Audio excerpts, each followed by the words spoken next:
नाज़रीन आदाब, न्यूज़ 18 उर्दू में आपका इस्तकबाल है। मैं हूं विसाल आजम और आप देख रहे हैं खबर खास। खबर खास में आज एक बहुत ही अहम मौजू पर हम आज गुफ्तगू करेंगे। दरअसल सुप्रीम कोर्ट ने एक बहुत ही तारीखी फैसला दिया है और सुप्रीम कोर्ट ने सेडिशन लॉ यानी कि जिसे राजद्रोह कानून कहा जाता है या जिसे देशद्रोह का कानून भी कहते हैं या जिसे मुल्क से गद्दारी का कानून भी कहते हैं, इस कानून के एक्शन पर, इसके प्रोविजन पर फिलहाल सुप्रीम कोर्ट ने रोक लगा दी है। फिलहाल रोक लगा दी है और सुप्रीम कोर्ट ने यह भी कहा है कि जितने भी मामले हैं इस सेडिशन लॉ के तहत यानी 124A के तहत, उन तमाम मामलों के जो भी मुलजमीन हैं उन्हें यह इजाजत कोर्ट ने दी है या ये कह लें कि एक तरह से हुक्म दिया है कि वो अपनी जमानत के लिए अदालतों से रुजू करें। यानी इसमें जमानत हासिल करने के लिए जो मुलजमीन हैं उन्हें सुप्रीम कोर्ट की तरफ से इजाजत है कि वो अब इसके लिए अपील करें, जमानत के लिए अपील करें।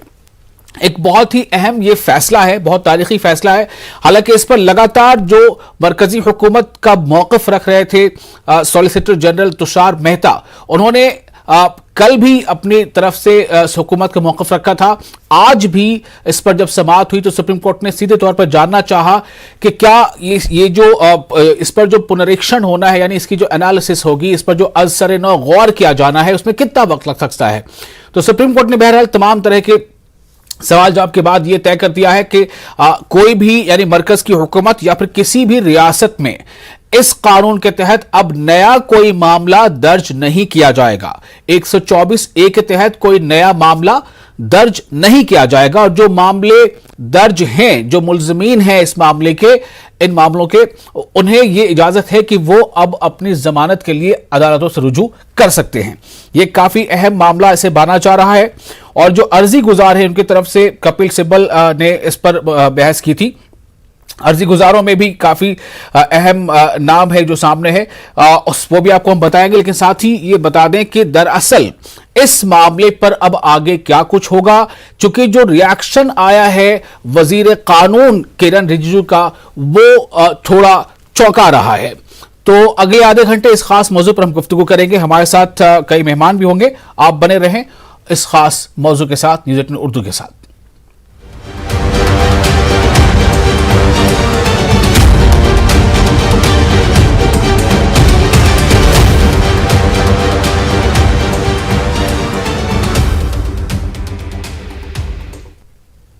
तो जैसा मैंने पहले आपको बताया कि सुप्रीम कोर्ट में बुध को यानी सेडिशन लॉ यानी राजद्रोह कानून को चुनौती देने वाली अर्जियों पर फिर समाअत हुई। एक रोज कबल भी समाअत हुई थी, आज भी समाअत हुई और आज भारत के जो चीफ जस्टिस हैं एनवी रमन्ना, उनकी क़यादत वाली 3 जजों की जो बेंच थी, जिसमें बाकी जो 2 और जज थे, उसमें यह मामला समाअत में आया और इस दौरान सुप्रीम कोर्ट ने कहा कि जो राजद्रोह कानून है, जिसे हम देशद्रोह कानून भी कह रहे हैं, मुल्क से गद्दारी कानून भी कह रहे हैं या जिसे सेडिशन लॉ है, इस पर तब तक रोक रहेगी जब तक इस पर अज़-सर नौ गौर नहीं हो जाता।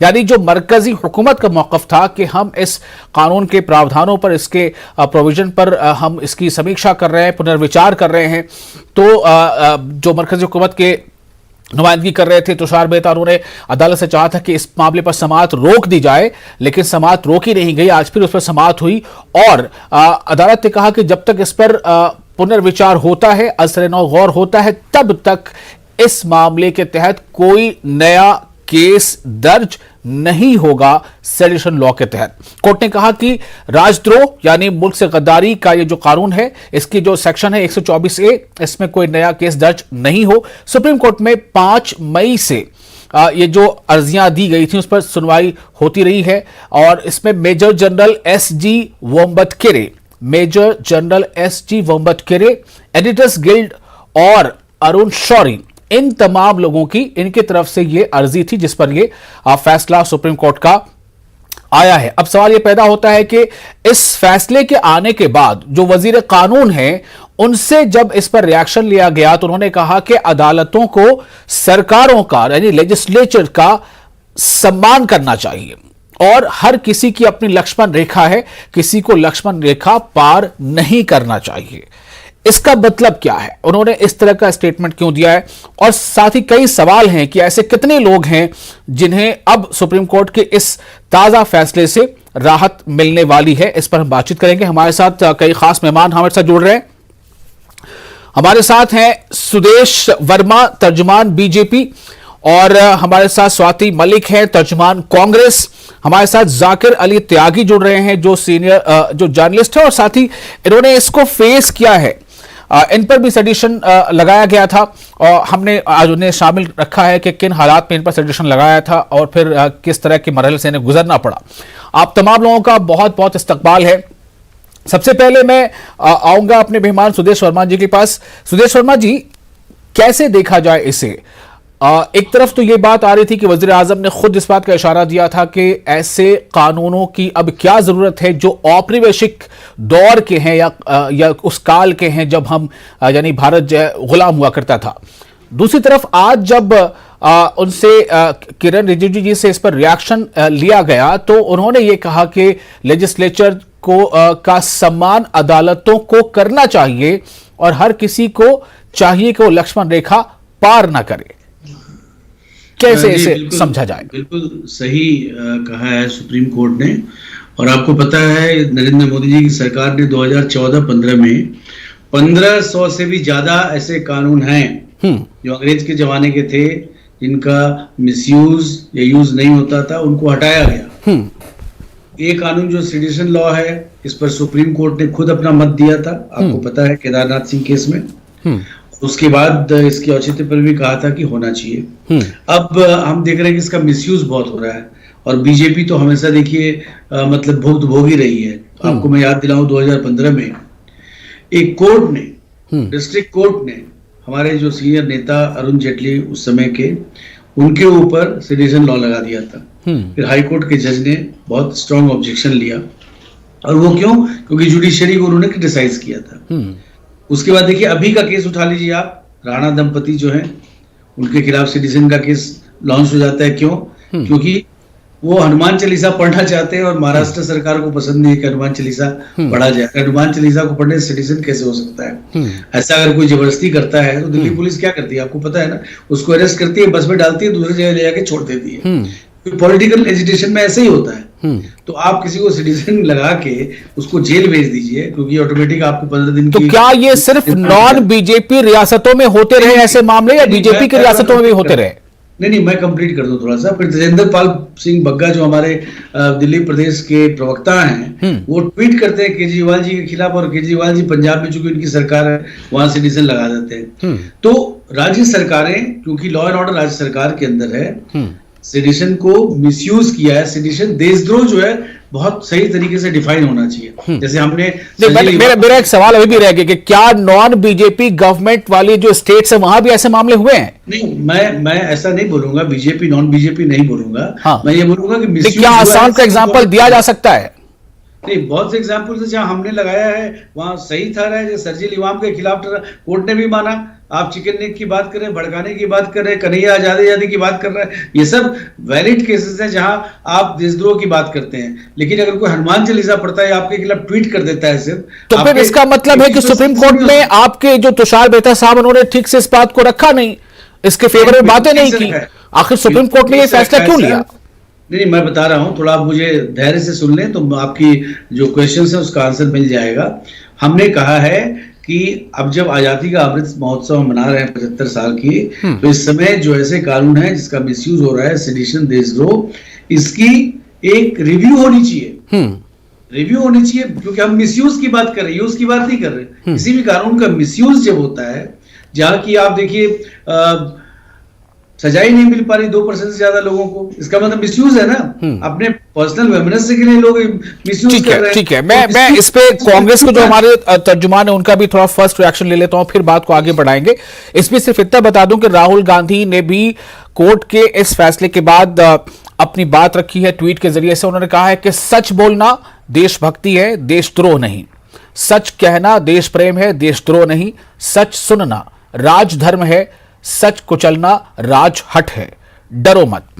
मैं स्वाति मलिक हमारे साथ मौजूद है, तर्जुमान कांग्रेस। स्वाति, क्या कहना चाहते हैं राहुल गांधी, और आप का रिएक्शन जानना चाहूंगा कि सुप्रीम कोर्ट ने आज जो इंटरिम रोक लगाई है, बुरी रोक लगाई है 124A पर, इस पर क्या कहेंगे आप? और किरण रिजिजू जी का ये कहना कि अदालतों को लेजिस्लेचर का सम्मान करना चाहिए और लक्ष्मण रेखा पार नहीं करना चाहिए, क्या है सबका मतलब?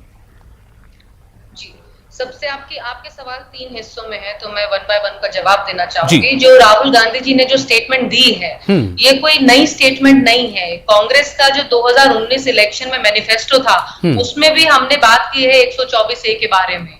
उसमें भी फ्रीडम ऑफ स्पीच को प्रोटेक्ट करने के लिए हमने बोला था कि अगर हम सरकार बनाएंगे तो 124A को हम मॉडिफाई करेंगे, उसको रिव्यू करेंगे, ये हमने पहले बोला था। तो ये वो वाली बात नहीं है कि जस्ट बिकॉज सुप्रीम कोर्ट ने बीजेपी को, सेंट्रल गवर्नमेंट को कुछ बोला है, इसीलिए राहुल जी ने बोला। राहुल जी पहले भी बोल चुके हैं, 2019 से ऑफिशियली बोल चुके हैं। उसके बाद भी जहां पे भी protection of speech, freedom of speech की प्रोटेक्शन की बात आती है, देखिए बहुत आजकल कंफ्यूजन हो गई है कि सरकार की आलोचना करना अपने देश की आलोचना करना के बराबर हो गई है। तो कहीं एक जो इसमें दोनों में फर्क है कि आपको सरकार को आप क्रिटिसाइज कर सकते हो, ये हमारा जो राइट लिया जा रहा था, ये उस पे आज बीजेपी के इस एक्शन पे आज सुप्रीम कोर्ट ने रोक लगाई है। और ये बोलना, आप देखिए सैटरडे को क्या बोल रहे थे वो, शनिवार को उन्होंने बोला कि नहीं, इसको रिव्यू नहीं करना चाहिए, इस पिटीशन को डिसमिस कर दीजिए आप। ऐसा क्या हुआ कि मंडे तक ऐसा क्या हुआ कि वो ट्यूसडे आके बोलते हैं नहीं हमें लगता है, सेंट्रल गवर्नमेंट को भी लगता है कि हमें रिव्यू करना चाहिए, इसलिए आप इसको एडजर्न कर दीजिए। ऐसा क्या हुआ 2 दिन में? ये क्यों कभी इधर की बात करते हैं, कभी उधर की बात करते हैं? अभी बीजेपी के प्रवक्ता ने बहुत अपने मतलब काफी धैर्य से इन्होंने अपनी बात रखी। इन्होंने 3 नाम गिना दिए। उन्होंने जो नाम नहीं गिनाए वो ये नहीं गिनाए कि जिन्होंने गुजरात में किसके ऊपर 124 लगा था, उस जर्नलिस्ट ने जिसने गुजरात में कोविड से हुई मौत का सही नंबर जिसने बताया उसको। आज के दिन अभी मिस्टर पवन जायसवाल, वो जर्नलिस्ट जिन्होंने मिड डे मील में कि बच्चों को रोटी नमक दिया जा रहा है, उस स्कैम का जिन्होंने खुलासा किया, जो उनकी अभी कैंसर से मृत्यु हो गई, उनके खिलाफ 124A लगाया था। और आपको याद होगा जो भी ही बिल्कुल फिलहाल में बात हुई थी दिशा रावी की, जो एनवायरमेंटलिस्ट है, उनके ऊपर 124A लगाया गया है। और ये मैं इनको भी हटा दे तो जो CA प्रोटेस्टर्स हैं 3000 लोगों पे लगाया था, ठीक है। फार्मिंग प्रोटेस्ट में 3200 लोगों पे ऊपर लगाया था। ये जो बीजेपी के प्रवक्ता ने बोला कि ये सिर्फ वहां हो रहा है जहां बीजेपी की सरकार नहीं है, ये तो बिल्कुल ही आंख बंद करके बोलने वाली बात हो गई है, क्योंकि फार्मर प्रोटेस्ट CA इतनी बड़े नंबरों में इन्होंने जो मिसयूज किया है, और उस मिसयूज को देखते हुए सुप्रीम कोर्ट को जो आत्मा तो लेकिन एक बात तो साफ नजर आ रही है कि स्वाति के जहां पर इनकी सरकारें हैं, तो इनकी सरकारें चूंकि ज्यादा रियासतों में हैं तो ज्यादा इनके यहाँ मिसयूज हुआ है आपके नजरिए से, और जहां पर बीजेपी की सरकार नहीं है वहां पर भी मिसयूज हुआ है, लेकिन उसकी संख्या कम है चूंकि उनके सरकारें उनके पास क्या मौके कम है, क्या ये समझा जाए? नहीं, इसका ये नहीं समझा जाएगा। आपको 2 चीजों का फर्क देखना पड़ेगा, कितने केस हुए, कितनों की इन्वेस्टिगेशन हुई और कितनी कन्विक्शन हुई है, किस कारण से, क्या कारण था। क्या दिशा रावी का वो टूल किट जो एपिसोड हुआ था, क्या वो 124A का था? क्या वो जर्नलिस्ट जो अपना काम कर रहे हैं, जो देश की सच्चाई दिखा रहे हैं, सिर्फ इसलिए कि उन्होंने सरकार के खिलाफ आवाज उठाई थी, क्या उस पे 124 लगाना जरूरी था? असम का आपने खुद ही बोल दिया। तो ये बोलना कि सिर्फ हर जगह हो रहा है, अगर ये आप बोलते भी हैं कि जहां पे कांग्रेस है वहां पे भी हो रहा है, तो 2019 का मैनिफेस्टो में आपको फिर याद दिला दूं, जिसमें कांग्रेस ने ही बोला था कि हम इसे हटाएंगे। ठीक है, तो कांग्रेस का स्टैंड फ्रीडम ऑफ स्पीच के लिए हमेशा से बहुत साफ रहा है। ओके, हमारे साथ जाकिर अली त्यागी हैं, जर्नलिस्ट है, और मैंने आपको जैसा बताया कि इन्होंने फेस किया है सेडिशन लॉ को। जाकिर, पहला तो ये आपसे मेरा सवाल है कि सुप्रीम कोर्ट के इस फैसले पर आप का क्या रिमार्क है, यानी आप कैसे रिएक्ट करते हैं इसको, और वो किन हालात में आपके ऊपर ये केस लगाया गया था और कैसे आप गुजरे उन हालात से? सबसे पहले आपका शुक्रिया जी। आज सुप्रीम कोर्ट ने इस पर जो है रोक लगाया है कि अभी जब तक के सुप्रीम कोर्ट इसमें जो है जजमेंट नहीं सुना देगा तो तब तक इसमें कोई नई FIR जो है, कोई सरकार जो है, कोई एडमिनिस्ट्रेशन जो है कोई रजिस्टर्ड नहीं करेगा, किसी के खिलाफ कोई नया केस 124A के तहत दर्ज नहीं होगा। इसमें यदि सेडिशन का केस बिल्कुल कानून से जो है खत्म कर दिया जाता है तो मैं इसका सम्मान तो करूंगा, लेकिन ये सिर्फ मुझे अकेले को ही फायदेमंद साबित नहीं होगा। अक्सर देखने को ये मिला है कि जिसने भी सत्ता की आलोचना की, सरकारों ने उसी को देशद्रोही की कैटेगरी में रखा है। सरकार कोई सी भी रही हो, चाहे वो कांग्रेस सरकार हो, चाहे वो भारतीय जनता पार्टी की सरकार हो, अपने विरोधियों को कोई भी सरकार हमारे मुल्क में उसको एक्सेप्ट करने की कोशिश ही नहीं करती है कि हाँ, इसने अगर हमारी आलोचना की है तो इसने हमको जो है मतलब सही रास्ता बताया है, हमको उस पर जो मंथन करना चाहिए, विचार करना चाहिए, सोचना चाहिए कि क्या ये अच्छा कह रहा है, क्या ये गलत कह रहा है। लेकिन सरकार ने उनकी जबानों पर जो है लगाम लगाने के लिए, उनकी जबानों पर ताले लगाने के लिए, उनकी आवाजों को कैद करने के लिए सेडिशन का जो एक कानून है, इसको जो है टेप के रूप में इस्तेमाल किया है। जिसके बारे में मैं आपके सामने एक आंकड़ा रखूं कि 2014 से 2019 तक 336 लोगों पर हिंदुस्तान में सेडिशन के तहत केस दर्ज हुआ है, जिसमें अगर कन्विक्शन रेट देखा जाए तो सिर्फ 5 ही लोगों पर जांच एजेंसियां और सरकारें मिलकर जो है आरोप साबित कर पाई है। उसमें एक नंबर मेरा भी आता है कि 2017 में योगी आदित्यनाथ जब उत्तर प्रदेश के चीफ मिनिस्टर बनते हैं तो वो कहते हैं कि उत्तर प्रदेश से गुंडे बदमाश भी छोड़कर चले जाएं, वरना उनकी 2 ही जगह होंगी, या तो जेल या वो जगह जहां पर कोई भी नहीं जाना चाहेगा। उसी पर मैंने फेसबुक पर पोस्ट लिखा था कि माननीय आप पर भी 28 केस रजिस्टर्ड है, जिसमें 22 बहुत गंभीर है। सिर्फ इसी बात को जो है कहने की वजह से, इसी पोस्ट को लिखने की वजह से मुझ पर सेडिशन का केस दर्ज किया गया था। और मुझे लगता है कि इस मुल्क में सिर्फ सेडिशन पर ही बात नहीं होनी चाहिए, इस मुल्क में उन तमाम कानूनों पर बात होनी चाहिए कि जिनको सरकार ने कानूनी रूप से जो है मिसयूज नहीं कहूंगा मैं, उनको यूज कर करके जो है मतलब अपने विरोधियों को तोड़ने का काम किया है। सरकारों को यह बात जो है समझनी होगी, कांग्रेस की सरकार हो, किसी भी सरकार हो। मैं एक जर्नलिस्ट हूं, मैं किसी सरकार का कोई समर्थक नहीं हूं, मैं सभी का आलोचक हूं। जहां गलत दिखाई देता है उसकी आलोचना हम करते आए हैं और करते रहेंगे, चाहे हम पर आप सेडिशन कोई से भी केस आप रजिस्टर्ड करते रहिएगा। लेकिन यूएपीए पर भी इस मुल्क में जो है बात होनी चाहिए। सबसे ज्यादा जो इस मुल्क में अगर सेडिशन का इस्तेमाल हुआ था तो वो तमिलनाडु में हुआ था कि जब फार्मर वहां पर पैदल मार्च लेकर निकले थे तो एक साथ जो 2 से 3 हजार के करीब लोगों पर सेडिशन का केस रजिस्टर कर दिया गया था। योगी आदित्यनाथ की सरकार ने बरेली में 2019 के लोकसभा चुनाव के दौरान लगभग 50 के करीब लोगों पर, 50 या 150 के करीब लोगों पर एक साथ ही सेडिशन के तहत केस दर्ज कर दिया गया। कर्नाटक में 2 स्कूल के 5वीं या 6वीं क्लास के बच्चों ने नरेंद्र मोदी की जो है मतलब रूप में उनकी ड्रेस उनका पहन के उनकी तरह जो है धारण करके अपना रूप, और वो एक स्कूल के किसी फंक्शन में वो ड्रामा कर रहे थे, तो सरकार ने उन पर जो है नकल उतारने का जुर्म लगाते हुए उन पर सेडिशन का केस दर्ज किया था। उनको कई दिन तक जो है पुलिस स्टेशन में रखा गया, उनके माँ बाप को कई दिनों तक उसमें रखा गया।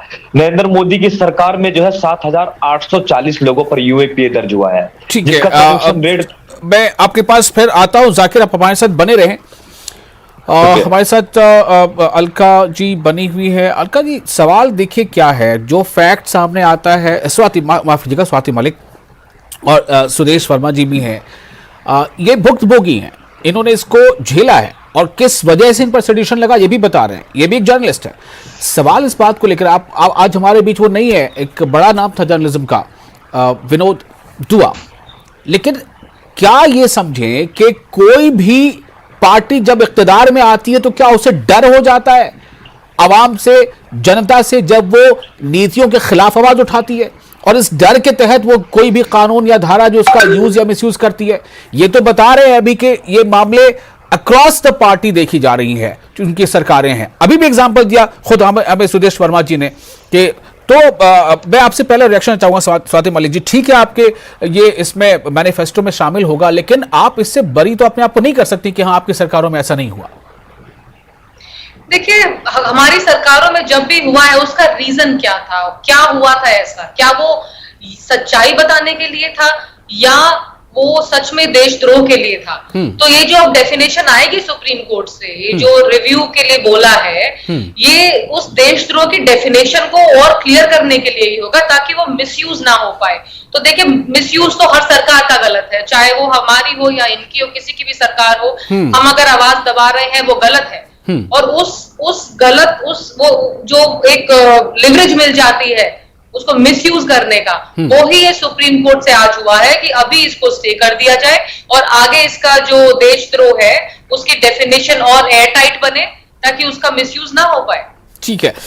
सुदेश वर्मा जी, एक बात तो साफ है, आपने भी इसे माना, कांग्रेस भी इसे मान रही है कि ये एक ऐसा सेक्शन था 124A, अभी भी है, अभी वो उसका इस्तेमाल नहीं होगा अगली समाअत तक।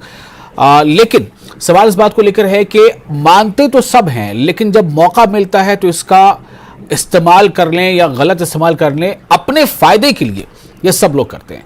मैं ये जानना चाहता हूं कि इसमें थोड़ा सा फर्क क्यों नजर आया?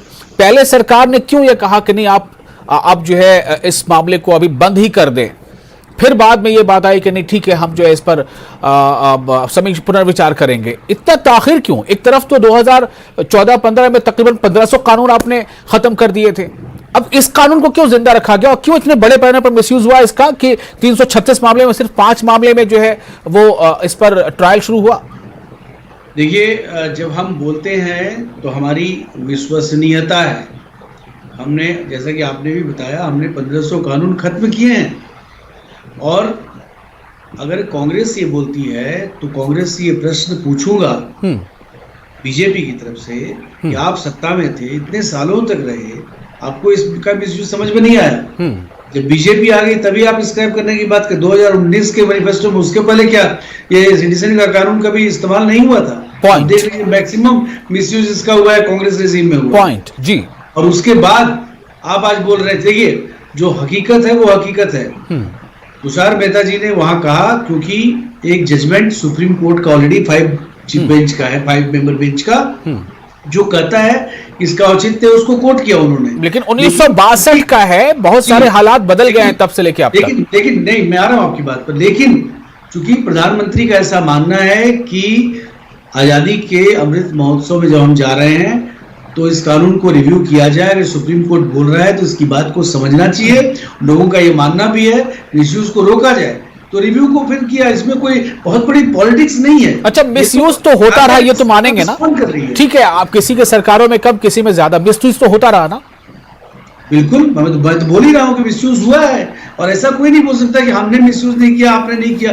अगर कोर्ट ने कानून को लगाया गया, पुलिस इन्वेस्टिगेशन प्रॉपर नहीं की और वो कानून कोर्ट में गिर जाता है, अगर वो केस गिर जाता है, तो मतलब मिसयूज हुआ। स्वाति मलिक से छोटा सा रिएक्शन लेता। स्वाति मलिक, आपकी सरकार लंबे अरसे तक रही मुल्क में, क्यों नहीं इस पर पहले गौर किया आपकी सरकार ने? क्यों नहीं इसे हटाया? क्या इसे रखा गया इसलिए कि इसका वक्त आने पर इस्तेमाल किया जाए? राजनीति का एक डायलॉग है कि राजनीति में मुर्दे गाड़े नहीं जाते, उन्हें जिंदा रखा जाता है ताकि वक्त आने पर इस्तेमाल किया जाए। क्या ये कुछ ऐसा ही मामला है? बिल्कुल भी नहीं। ये अब 2019 में जब हमारे मैनिफेस्टो में ये लिखा गया, ये इसलिए लिखा गया था क्योंकि 2014 से पहले इसका मिसयूज नहीं था, पर 2014 से 19 के बीच में भी आप देखेंगे जो एक इंक्रीज, बिल्कुल निकाल लीजिए सर, आप भी निकाल लीजिए। आप ही बताइए 3000 किसानों पे क्यों डाला? आप ही बताइए 3000। ठीक है, हमारे साथ अभी एक्सपर्ट जुड़ गई हैं, सुप्रीम कोर्ट की लॉयर फराह फैज। फराह फैज, आपका इस्तकबाल है, ताखिर से जुड़ी आप। मैं आपसे सीधा सवाल लिखना चाहता हूं कि सुप्रीम कोर्ट ने अगली सुनवाई तक या फिर इस पर पुनर्विचार होने तक 124A के पर रोक लगा दी। एक तो ये बात है, मैं इससे जानना चाहूंगा कि क्या अब चांसेस ऐसे हैं कि ये बिल्कुल खत्म ही हो जाएगा? दूसरा, ये कांग्रेस के लीडर अभी कह रहे हैं कि 2014 से पहले इस 124A का मिसयूज नहीं होता था। अगर आपको कुछ याद हो तो बताएं। ये तो गलत बात है ये कहना कि इसका मिसयूज 2014 से पहले नहीं होता था। इसका मिसयूज हमेशा से होता आया है, हमेशा से होता है। जो हमारे यहाँ के यूपी के जो डीजीपी रहे हैं सुलखान सिंह, उन्होंने खुद से एक आर्टिकल लिखा था जब वो रिटायर हो रहे थे। वो रिटायर होने के बाद में उनका जो फर्स्ट आर्टिकल आया था, उसमें उन्होंने पुलिस को ब्लेम किया था कि पुलिस की जो कार्यशैली है वो बहुत ही ज्यादा जो है क्वेश्चनेबल है। आप राष्ट्रद्रोह, ये एक बहुत बड़ा ब्लेम है जो आप किसी आदमी पर लगा रहे हैं। राष्ट्रद्रोह का मतलब ये है कि वो अपने राष्ट्र के खिलाफ जाकर के वो एक्टिविटीज कर रहा है। तो आप एक किसी मासूम को पकड़े, आप उसको थाने में ले आए और किसी पूछताछ के नाम पर भी उठा लिया जाता है। जो मैंने देखने में आया खासतौर से यूपी में, तो पूछताछ के नाम पर बुला लिया और उसके बाद में उसे पता चलता है कि उस पर जो है वो राष्ट्रद्रोह का मुकदमा लगा दिया गया है। अब उसकी पूरी जिंदगी खराब, और वो पूरी जिंदगी जो है वो कोर्ट कचहरी के चक्कर काटता है। उसकी पारिवारिक लाइफ जो है वो, या जिस आर्टिकल 21 की हम बात करते हैं, वो तो बिल्कुल ही स्पॉइल हो गया है, उसका तो कहीं मतलब ही नहीं रह गया है। हाँ, ये बात है कि आजकल के टाइम में उसका ज्यादा मिसयूज हो रहा है। और सुप्रीम कोर्ट ने जो ये पहल की है कि जब तक ये डिसाइड नहीं होता, टिल देन इस पर इस तरह का कोई भी जो है वो कार्रवाई अमल में नहीं लाई जाएगी। इस पर जो स्टे दिया है, ये एक बहुत ही एप्रिसिएशन वेलकम स्टेप है सुप्रीम कोर्ट का।